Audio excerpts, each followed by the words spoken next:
Welcome to the Billionaire Lifestyle Podcast with your host, Emmett Muckles.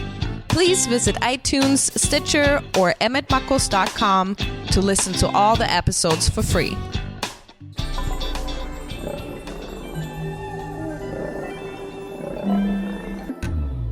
Ladies and gentlemen, welcome to the Billionaire Lifestyle Podcast with your host, Emmett Muckles. That's right, Emmett and friends. This is how we roll. Today is the day that you were given and you woke up and you put your feet on the floor, and guess what? You got another chance. You even have another chance to predict the future, because whatever you can imagine, you can make happen, making you a magician. I just need you to understand that. The billionaire lifestyle is not about money. It is literally not about money, because you are a billionaire. 2 to the power of 30. That's how many times your sales replicated in 30 days, and you were a billion sales, so you are a billionaire. So I want you to know how special you are, and I am going to say this at the beginning of every podcast just so that it gets into your core. Anywho, moving on. Today, my guest is Tommy Breedlove. He is a Wall Street Journal and USA Today bestselling author of the book Legendary. Now, check this out. He is ATL based. He's a relationship and mindset coach who is regularly featured keynote speaker at global events. What up, TB? What's happening, Emmett? And I just gotta call you out. Your countdown for the show was in English, Spanish, and German. I love it. That's when you know you're rolling strong. I love it. That's how I roll, man. Love the opening. It's everything I believe in. So what a powerful opening too, man. All right, man. So you were that guy. You're that Anglo-Saxon male who was at the top of the game, and you're like, something ain't right. You're like, something ain't right. My soul is not settled. Well, because you said this, hey, I had a transformational moment. What was that? I've had 2 in my life, and I'll talk about the first one at the top of the game. I come from humble beginnings, south side of Atlanta. And Southside, Southside, and right, if you've been stuck or in the Atlanta airport, 5 minutes from there, and so that part of the city of Atlanta, and so coming from humble beginnings, no one in my family had reached any professional success. We'll say to that, or graduated college, or had an education, and I was slated to be the first one, and grew up. And this is going to get to the major transformation. Some people call my transformation a rock bottom moment. I'll just call it a spiritual transformation because it sounds sexy. But at 18 years old, I grew up in and around, especially inside the home and sometimes on the street, in and around a lot of violence and abuse. And for me, how that manifested in my life as a young man is I became what I hated as a high school person. And it was mostly behind the scenes, but I became that anger, that violence, and that abuse. And at 18 years old, when I had a scholarship down at the University of Miami in Florida, a full ride to Georgia, and a few others, instead of going that route, I decided, made the bad choice of committing a violent crime when I was 18 years old, looking at 7 years in prison. Ended up luckily being dropped down to misdemeanors. I don't know if you and I'd be having this conversation if you get in the system and you can't get out, right? That's and true. So what was interesting about that is I was sentenced and spent my 19th birthday incarcerated. And the first transformation happened in my life there is finally some male mentorship appeared in my life. And it came in the form of an African-American gentleman. Why that's important is whoa. Stop. Yeah. While you were locked up? Yeah. While I was locked up. Now, ladies and gentlemen, let me explain something to you. So, I'm a man of color. He is a lighter toned man, so to speak. Tan at the moment, though, I must say. You are pretty tan. It's summertime. But typically, if we are incarcerated, we could be brothers. We could literally be blood brothers. But if we're incarcerated together, we can't really jive together. Cross racial lines. You don't cross racial lines. It's very clicked. That's why I had to stop, because that's some heaven sent stuff. Indeed, it really is heaven sent. It was really divine, and it was something that I needed. And he was significantly. I was 18, getting ready to go on 19. He was in his mid 40s, and saw something in me And in his words, he called me young blood. And in his words, he was like, young blood, you're not going to become a member of this revolving door society, because once you get in it, it's almost impossible to get out. And he nurtured me. He mentored me. He loved me when I couldn't even love myself. And because of his guidance, instead of going down that road, I decided to dust myself off, and when I got out, went to work for a nuclear waste container factory, man, for $6 an hour in Atlanta, and went and worked put myself through community college at night. And then eventually that did lead to the University of Georgia. And I went from literally a jail cell to a company called Deloitte in 3 years, which at the time was one of the 4 largest financial consulting firms in the world. Now I think it's number 1. Right. And so just from his guidance, mentored, and some hard work and grit on my part, I was going to finally become something successful in my life. This is the major transformation. This is the second transformation, is what you were talking about, is, I was at the top of the game. So I thought if I just outworked you, out-hustled you, outmaneuvered you, because I wasn't like a lot of people there. A lot of people there, came from money, means, and they grew up in a loving, abundant house. Me, as I just was going to outwork you, because I never thought I actually belonged. Right. So there I am at 36, right? Finally got the corner office, the shiny cufflinks, the car, the pretty girl. And when the money, the power, the next deal didn't fill me up, I couldn't feel like why I was still that scared, angry young man. And I couldn't figure out why I felt different, and that didn't fill me up, right? And I didn't come from any money. And so I finally had money, but I was still miserable in every way. And when that didn't fill me up, brother, I turned to all of the darkness. Think of the Wolf of Wall Street type lifestyle. I was literally leading that because I thought that gave me power, significance. I was one of the guys, right? We're going to go be men's men, and we're going to do all this crazy stuff. And the moment happened when I woke up downtown Atlanta, and I was traveling all over the planet too. But that night I was in downtown Atlanta.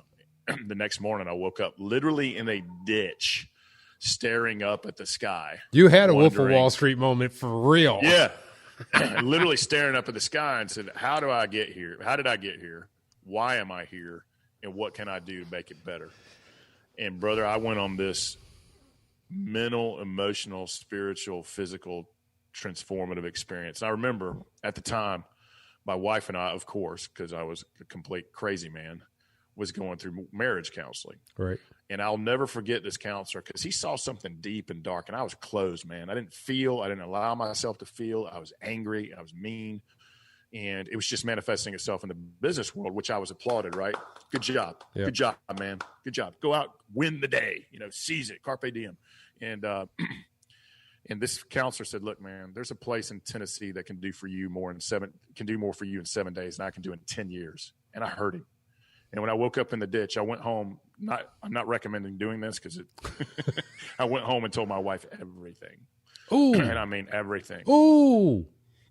And I said, babe, I'm going to go to this place in Tennessee. I don't expect you to be here when I get back, but I've got to do something about this. Whatever you want is yours. I'll come back, and I'm going to make this better for myself and, God willing, for us. But if you're here, I'm all in. If you're not, I understand. And I went there, and they literally helped me feel again, helped me know I wasn't alone. There was people from all walks of life, from rock stars to CEOs to regular Joes like me and everything in between. But I finally realized I wasn't alone in my fears, my insecurities, and I didn't realize how much my wounds and my story was still affecting me as a grown man at 36 years old. And so from that point on, after those 7 days, I literally made me my full-time job. And Emmett, I got to tell you, once I took off all those masks, tough guy, cool guy, important guy, powerful guy, can't ask for help guy, all that BS, right? All that alpha stuff we do, man. I was still in the locker room, and I was still on the street. I was just doing it in business. And when I finally just, like Eminem says, with the real Slim Shady still stand up, the real Tommy Breedlove finally showed up. And he showed up for himself, and he showed up with compassion, love, empathy, self-confidence, self-respect, and living a life of integrity. And man, in 3 years, I never planned on writing a best-selling book or coaching or running masterminds for a living. But in that 3 years, from the moment of that ditch to the next 3 years, my network 10x'd, my relationship with my wife, who stuck around. She's an angel and just a real foundation in my life. She stuck. My relationship with her is the best it's ever been. I doubled my income, and I went from junior partner to senior partner to owner of the firm to the board of directors in 3 years, just by being the leader, man, and human that I've always wanted to be. And it was a lot of hard work. I literally, even to this day, 11 years later, at least 1 to 2 hours a day working on my mental game, my inner game, my emotional game, my physical game. And by just being a kind, compassionate guy, everything manifested in my life. And that's when the biggest transformation happened, is all of these other entrepreneurs, corporate executives, bankers, lawyers, they all just, excuse me, brother, they all started reaching out to me. I'm going to grab some water real quick. No problem. They said, look, I don't know what you did, but you didn't give up your ambition and drive, but you're more at peace, you're more happy, and you're just a human that I look up to. What drug are you taking, by the way? Because I need some of that. And how can I get some of it? And by about the 10th or 15th person, I was like, this is a calling. You've got to follow this. So I literally sold my equity and walked away at the top of my game. 60% of our household income went away overnight. And I chased this dream of becoming a world-class business mindset and relationship coach, because I had done it in my life. I like how you got the books in the back too. Oh, thank you, man. You got to advertise. It's on my phone cover too. But when I saw how much the work that I had done started transforming other people's lives, I was like, there is a essential playbook. In the book Legendary, and I'll explain where the title came in a minute, but the book Legendary came from the things that simple things every day, from time to purpose to mindset to money to unconditional love to intimate relationship. These are the things that I worked on every single day, and I saw it transform other people's lives. That's when I said, hey, and my mentors and coaches, which I still have, said, man, you got to write this book. And I wrote it, and it's become a commercial success. And I think because books like this and so many other great pieces of literature out there really are necessities during this time and not luxuries, that, like you said, we can live the life of our dreams, man. That's my story. It's funny because I was just having this conversation with someone today about the mask that men have to wear, because as soon and they become a part of us, and after a while they just become tiring, exhausting. And you're going to do one of two things. You're either going to leave the environment where you have to wear the mask, or you're going to break down. And that's what happens with a lot of people. I'm really shocked because you've had some guiding angels along the path. Don't know why either, man. What was the name of the facility that you went to? If you so can it's Clayton County Jail. No, I'm talking about in Tennessee. Oh, sorry. So if people know Clayton County, they'll know that place. Yeah, people in the South, they know Clayton County. Yeah. What was it? The facility, it's called On-Site Workshops, and it is a special place in this planet. I've recommended countless of men and women and clients to go to it. It is the most transformational 7 days, and they asked me to come back for another 7 days, not because I had overcome some pretty significant physical, emotional, and sexual abuse as a young man. Yeah, a lot of men don't talk about that as well. That's real. That's very real. And it carries it gets in our DNA, brother. And so the next 7 days was all about overcoming that and being a better person, and not feeling like a freak inside, because a lot of times I did. Yeah. And so that second 7 days, which I don't talk about a lot, it was a much smaller group of men who have been through a lot of things in their life, and there's some things you can't unhear. But it was so instrumental for me to just move forward and to finally open up and realize, hey, I'm not alone. I don't have to hide this anymore, and I can do something about it, and I can be who I want to be in the way I want to be it. So that was powerful as well. That's a real thing. One thing that I know in life that drives us or makes us do certain things or act a certain way or corrupts our firmware even is shame. And there's a lot of shame that is placed upon men. Here's something else that is happening right now, because men are under the gun. Our time is shifted. We're going into a feminine age. We're going into a softer age. You can literally feel it around you. It's like a train that's moving, and if you get in front of it, it's going to run you over. Particularly in this country, white men. white men get in front of that, it's going to speed up, it's going to jump up and land on.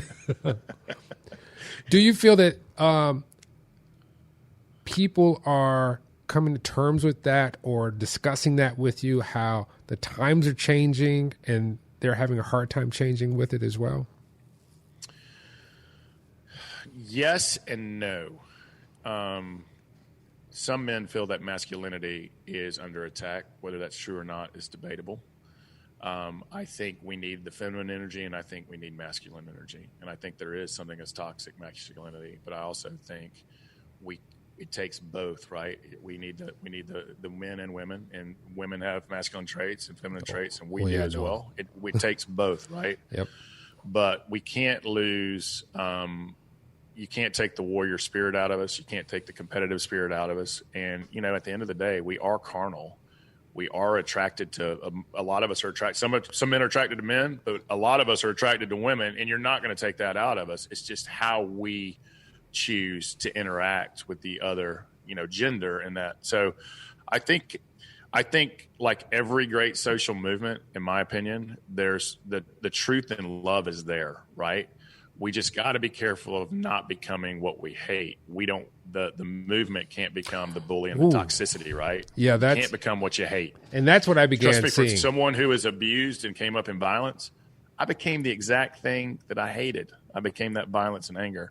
And with whatever movement it is, whether the Me Too movement or any other great social movement, you just don't want to become the thing that you despise. And it's so easy to do, right? So with your change in life, you had a change in lifestyle too. Financially, how were you impacted, and how was your family going along with this? You're like, hey, I need to leave this behind and I need to do something else. That's a tough conversation for men to have with the people in their life. And it doesn't necessarily have to be finances. It could just be, you're not the person that I typically know. Who is this cat? And someone saying, look, that person that I was, I'm about to pivot and I'm going to look different to you spiritually. So did you have any, I don't want to say opposition, but any resistance to what was going on during the transitional period? Massive, both internally and externally. And, the war inside with that voice inside our head, and we all got it. I call it Tommy Go Round. My wife has named it Ike. That voice inside my head, I literally had visions. I knew I was going to have to leave because I had no passionate love for that world anymore. Yeah. So I had to leave, or it's going to kill me. I literally thought it was going to give me a heart attack. And so, internally, the fight was extremely difficult, and the fear, the insecurity. My wife is. Here's where I'm very fortunate: is my wife is also a successful business person. We met in business school. Okay. And so, but because of my background and humble beginnings, I had these visions of me living under a bridge. And I'm not kidding. I'm going to talk about the external naysayers as well. I had this vision of being homeless, literally being homeless. I started canceling cable. I sold my car. Total scarcity mentality, right? And she's like, baby, you're not canceling my cable. I'm telling you, I'm not allowing you to cancel. I'm not kidding. I was literally going into, hey, I need to make this work. I need to change some of my lifestyle things. So there was that internal battle that I had to overcome. And it took great mentors and coaches and friends, the people who truly loved and believe in you, and say, hey, go get it. Because I knew I didn't want to die with regrets. And I knew if I didn't go chase this dream at the end of my days, I said, well, you never even got in the arena, man. You never got in the game. You just talked about being in the game. You never played the game. And so it was important for me. But I have to say, the unconditional support I had from my significant other was paramount to this being successful. Without her, it would have never happened, right? I never would have been the success. However, people in my firm, especially my fellow board members and partners, I got emails like, you're an idiot. I got people in my network completely wrote me off as a non-successful person. If you want to make a massive spiritual and mental and professional change in your life, you'll see who your true friends are. Yeah. And were they in love? Did they really like me, or did they love the status of knowing the international practice leader of a large firm? And that's the next question. I mean, because where you come from and where you ascended to, you went through the social ladder. So you got to see the different attitudes and the different doors that open. A lot of people don't get to see that. And it's and let's say, for instance, you had a friend from back in the day when you were like 14 and you saw him out when you were with your colleagues at work. They might be like, huh? I don't understand. You know what I'm saying? Because people don't realize that there is an attitude, a fake attitude that is geared toward this construct in America, which is success. And like for me, the success is going backwards. It's gotten simpler. Like I literally want a tiny house. I want a tiny house with a wood burning stove so I can play my guitar and hang out and watch the birds. I'm getting hippie. I mean, but it's I'm getting hippie. I love it. I mean, but for real, hey, you're getting real, right? I mean, you're getting real. I mean, because there's a lot of things that I mean, for me, and I'm sure you've seen them too. There's a lot of constructs that you thought were taboo, but as you age, especially if you get over 40, you really start to question those things and start to say, "Is what they were saying real?" And then you go and investigate, and you're like, "It was a bunch of bullshit." Like from A to Z bullshit. Like all this is cool. Like these people are cool as, they got my back or they accept me for who I am. So have you seen that? Because you said when you go through a spiritual, you'll see who your friends are. What has been the fallout from that and how has it helped you? Well, the fallout at first was just to get real and raw was very hurtful. Who you thought your friends were, who you thought would love and support you unconditionally and respect your decision to really want to go out and serve your fellow human, even if it was going to mean at a significantly less income than I used to make. If they put my worth as a friend on my title and what I brought to the table with that network, and at that time no ego. I mean, I was at the top of the game at a young age, at a very competitive world, but it wasn't me. And so for me, it was very hurtful. But the fallout, looking back on it now, I can look back it's been 7 years completely gone, 10 years since the transformation. Those people that fell out made space for the right people. There you go. And so the fallout ended up being what I didn't know at the time, the biggest blessing of my life. And it's made my network has leveled up. My friendships are the best they've ever been because they're based on realness.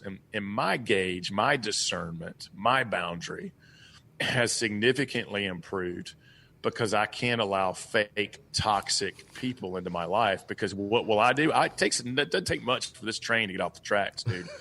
I will become that fake, toxic person. Right. And I don't want that. And so I need real, raw, authentic, real conversations. And I need to tell people sometimes I don't have all the answers. I haven't figured it out. I don't know what I'm doing. I need help. And my friends and network now would be the first to show up. My old network, any kind of weakness or any kind of fall, and we all have it. We all make mistakes. We all do shit we wish we didn't do. They'll judge and condemn and persecute you for that. Whereas the new group is like, well, before that even happens, they'll slap me in the face, say, look, man, you're out of your value system. This is not you. This is not who you want to be. So the fallout at first was extremely painful and brutal, sometimes publicly brutal.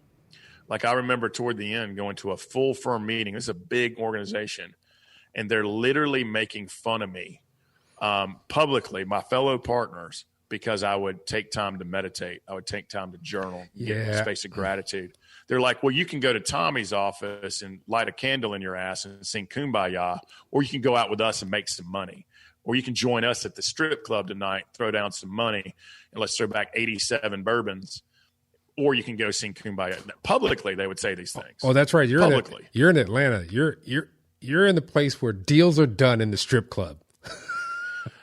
I don't want to say this. You know what? I'm going to call them out, man, because the world has changed. You know where one of the top 4 largest public accounting firms took me, and this place is world renowned. It's closed for all the right reasons now. They took me to the Gold Club on my interview day. And you probably remember the Gold Club. It made national news for my recruiting. Yeah. I'm not making that up, man. I believe it. I believe it. I believe it. You know, but like I said, the world is changing. But let's jump into the now, because as Eckhart Tolle says, you know, you need to be in the now. And for those of you who don't know who Eckhart Tolle is, look him up. Power of Now. Who is your perfect client? My perfect client would be a man or woman with ambition and drive, would be someone who wants a life of not only impact, significance, purpose, and meaning, but they don't want to compromise. They want to be better in their relationships with their spouse, their relationships with their family. They want to level up all phases of their life. I'm a business and money guy at heart. That's what I was classically trained to do, both in school and in the world.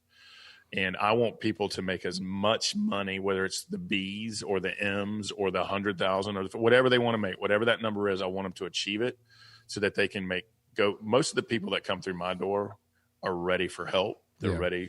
You know, there's some form of their life, whether it's their mindset, you know, that voice inside our head, or whether it's a relationship with their family and friend, or a relationship with a business colleague, or they want to jump ship, or they want to just be better in all phases. That's my ideal client, the person that knows they don't have it figured out. And to me, the true masters in life, the more I read, the more I travel around this world, the more I talk to people of different cultures and languages and religions, I realize I don't know anything. I know nothing, but I'm constantly seeking and growing and surrounding myself with people who help. Those are the people that I want in my life. Those are the people, whether it's a mastermind format that I run, a one-on-one retreats that I run, or even just someone who picks up my book, Legendary. I just want the people who want to just be a little bit better than they were yesterday. That's all.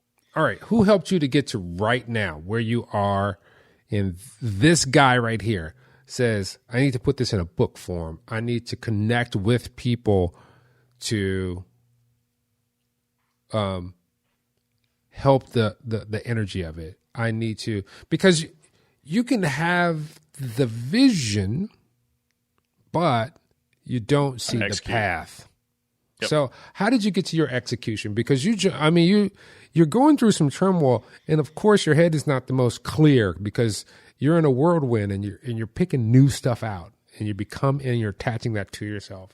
But then how to share it with people? What helped you along the way? Two people come to mind. One group and two people come to mind.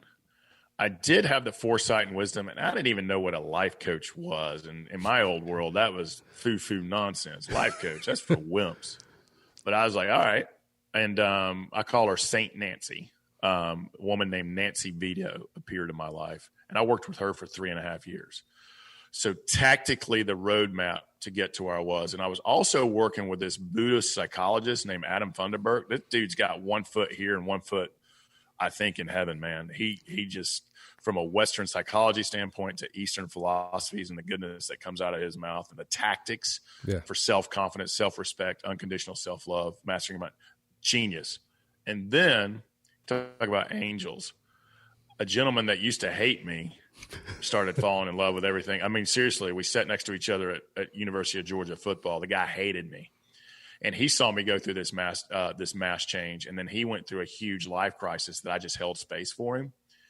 He approached me one day and said, look, man, there's this great group called, it's a mastermind group called Iron Sharpens Iron.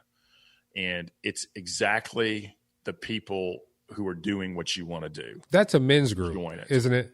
Men's group. Yep. Is that a Christian men's group? It's a Christian men's group. I thought so. I thought I've heard of it. Aaron Walker's the leader. Yep. But the men in that group, especially Tom Schwab, who's now got his own group and he runs Interview Valet podcast. You probably know him. Those guys were instrumental in showing me the tactical how. I knew I didn't know how to do it. I knew how to build a world-class financial firm. I'd done it in multiple formats. I did not know how to build a world-class coaching, speaking, and writing business. And so I was wise enough, my mentors were wise enough to show me the way to ask for help, and I doubled down and invested. So I paid 3 separate groups, 2 people and a group, because I knew the best investment you can make is in yourself, right, and in your betterment. And they helped show me the way. And because of that, each tier, as I progress in this career, it's weird. You know this as much as I do. You were talking about sales and energy, man. There's something when you, and it's going to sound strange, when you do this work and you invest in yourself and you surround yourself with great people, you vibrate different, man. Yep. It's like the light attracts more light. And I lived in the darkness for 36 years, man, and that place is shitty. And so it feels good when you're there, though.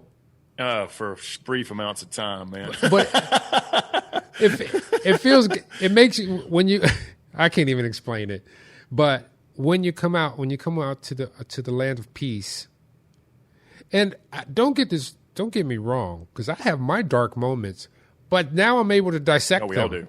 I dissect them. I'm like, why am I feeling this way? Why do I want to do this? I know it's not right, so why would I do it? Oh, it's my ego. Let me leave that alone. Ego, power, and us men, we crave respect. But what's interesting is when the law of attraction, whether you believe in that or not, I believe it down to the core of my body. When you put out light and goodness, and you truly come from a place of service and love, and from the bottom of my heart, man, I lived on one side of karma. I need to spend the rest of my life, however life it is, on the other side of karma.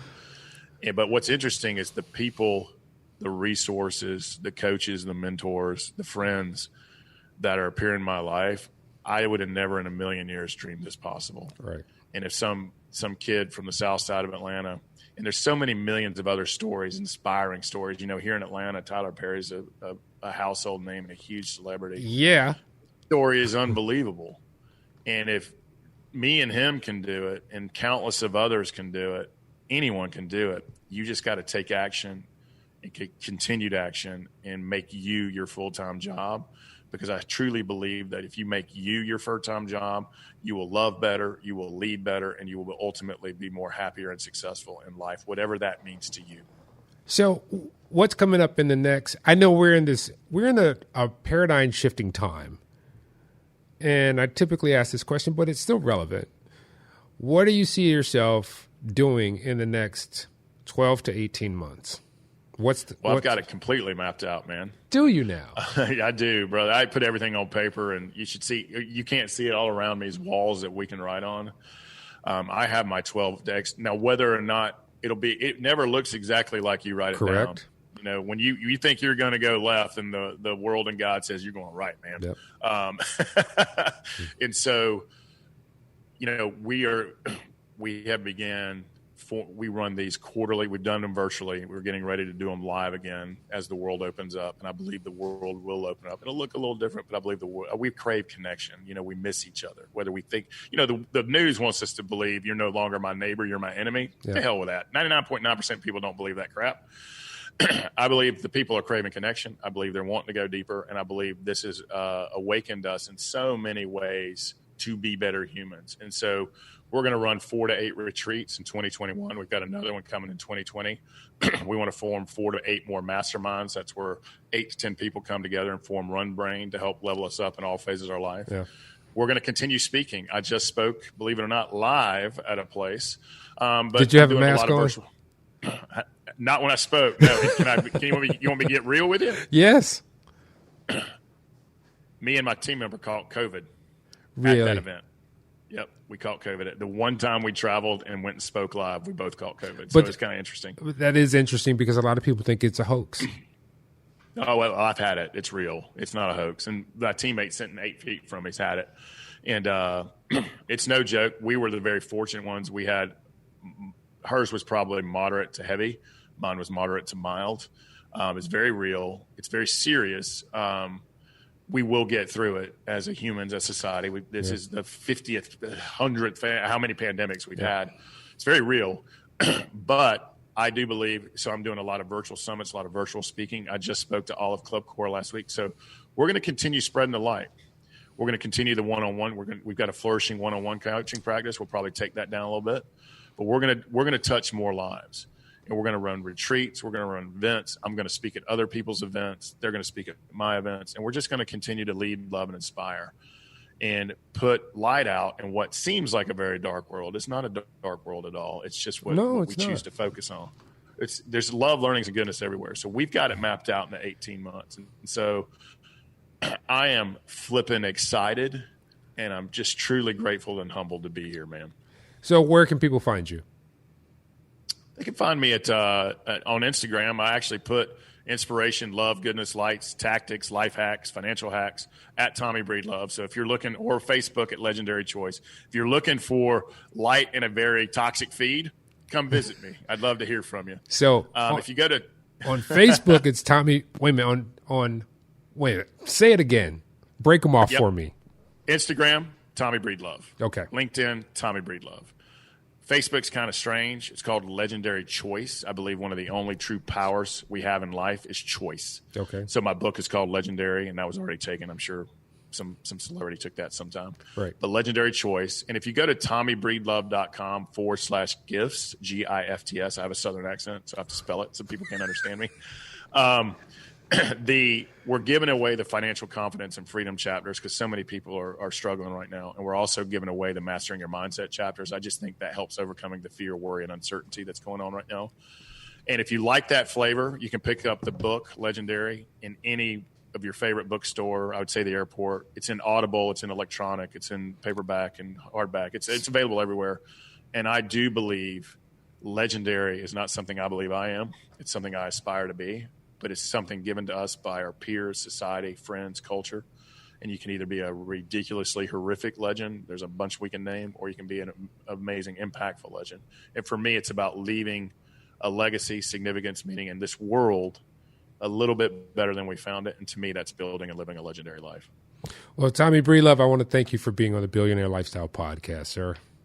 Emmett, what an honor, brother. And nothing but love for you. Pure Detroit, from Atlanta to Detroit, man. Right. Nothing but love for you, baby. You know who did my that? name is Breedlove. I was born with that. finally I'm manifesting that in my actual life. There you go. So I'm thankful for that as well. Awesome. Ladies and gentlemen, remember, I told you were a billionaire. So I'm going to give you two instances. So if you look at your hand, if you just literally look at your hand from the longest finger down to where your wrist meets your hand, just your hand, and I want you to flip it back and forth. That thing, your hand, what we gave it a title, is made up of cells. So if you wonder how many cells are just in that area alone, it's at least 1 billion, because you have muscles, you have veins, you have skin, you have bone, you have so many things that comprise just that hand and its complexity. And we're just getting to the fact where we can make one of these artificially. And it's just taken us that long just to be able to find something with an opposable thumb. Now, remember, your mom and your dad got together. However, might have been some Jack Daniels involved, but they got together and he gave her some information. And so this is what happens. And this sounds sexist, but I'm just going to roll with it.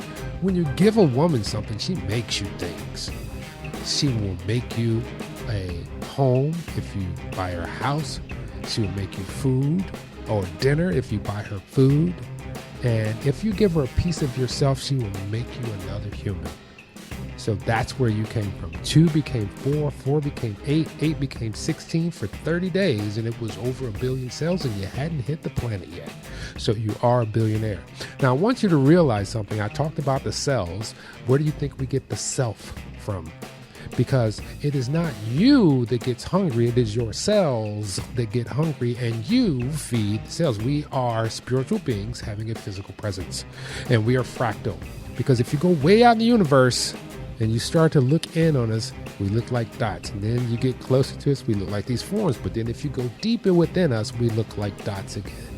That's the cells. And if you get down even further, we look like what we saw way out in the universe, which is galaxies and solar systems. We're all fractal, we're all special, but remember, spiritual beings having a physical experience. If you don't think anybody loves you, next time you get out the shower, look into the mirror and say it to yourself, I love you. And then listen to my voice and hear, I love you. Till next time, peace.